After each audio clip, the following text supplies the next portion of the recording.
पहला नबी अध्याय 7।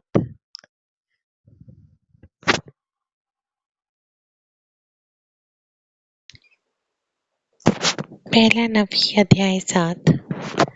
लेही के बेटे यरूशलेम लौटते हैं और इश्माएल और उसके परिवार को अपनी यात्रा में शामिल होने का निमंत्रण देते हैं। दमान और अन्य विरोध करते हैं।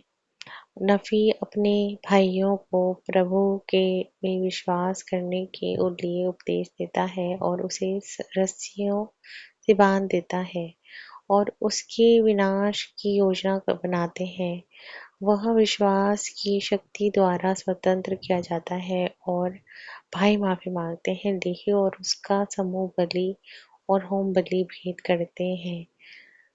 लगभग 600 से 592 ईसा पूर्व। और अब मैं चाहता हूँ कि आप यह जानें कि जब मेरे पिता लेही ने अपने वंश के विषय में भविष्यवाणी करना समाप्त कर दिया, तब ऐसा हुआ कि प्रभु ने उनसे फिर बात की और कहा कि वह लेही के लिए उचित नहीं होगा कि वह अकेले अपने परिवार को निर्जन प्रदेश में ले जाए, परंतु उसके पुत्रों को पत्नी के रूप में बेटियों को ले जाना चाहिए,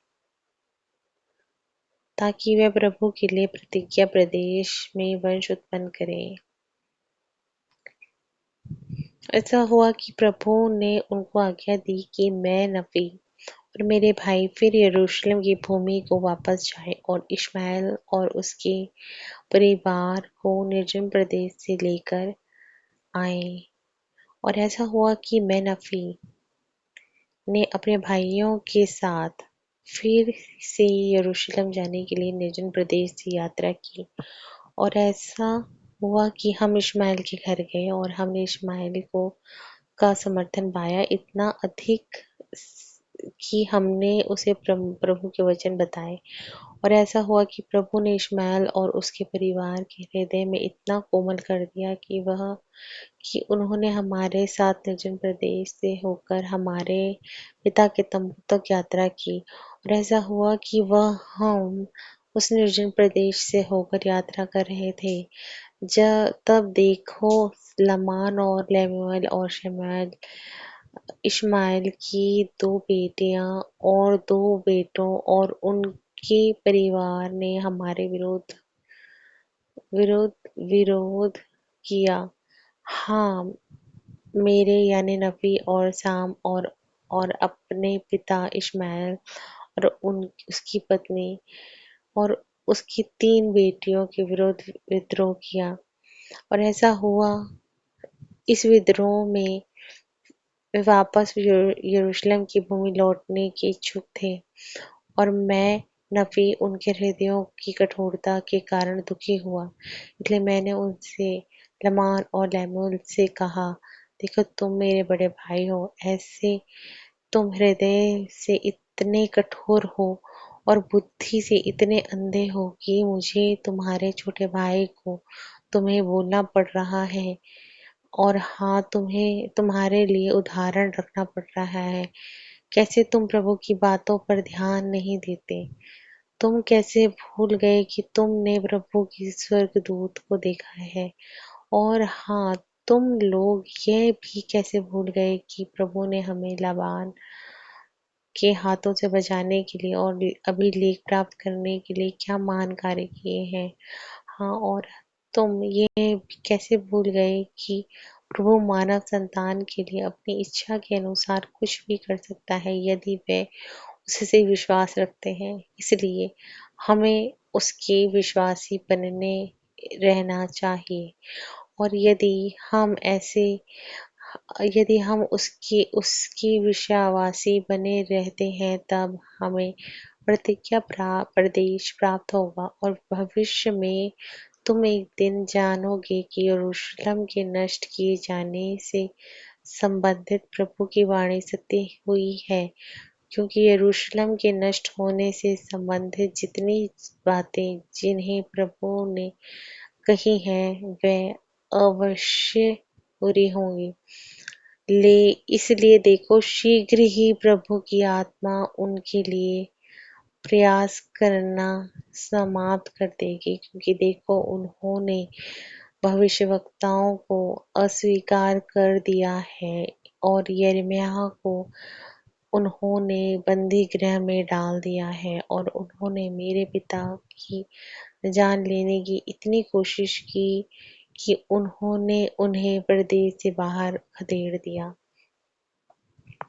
और अब देखो, मैं तुमसे कहता हूँ कि यदि तुम वापस यरूशलेम लौटे, तब तुम भी उनके साथ नष्ट हो जाओगे। और अब यदि तुम चाहते हो, तुम परदेश जाओ और मेरे उन शब्दों को याद रखना जो मैंने तुमसे कहा था कि यदि तुम जाओगे तो तुम भी नष्ट हो जाओगे। क्योंकि प्रभु की आत्मा ने मुझ पर दबाव डाला है कि मैं ऐसा कहूँ। और ऐसा हुआ कि जब मैं नबी ने इन शब्दों को अपने भाइयों से कहा, तब वे मुझ पर क्रोधित हो उठे।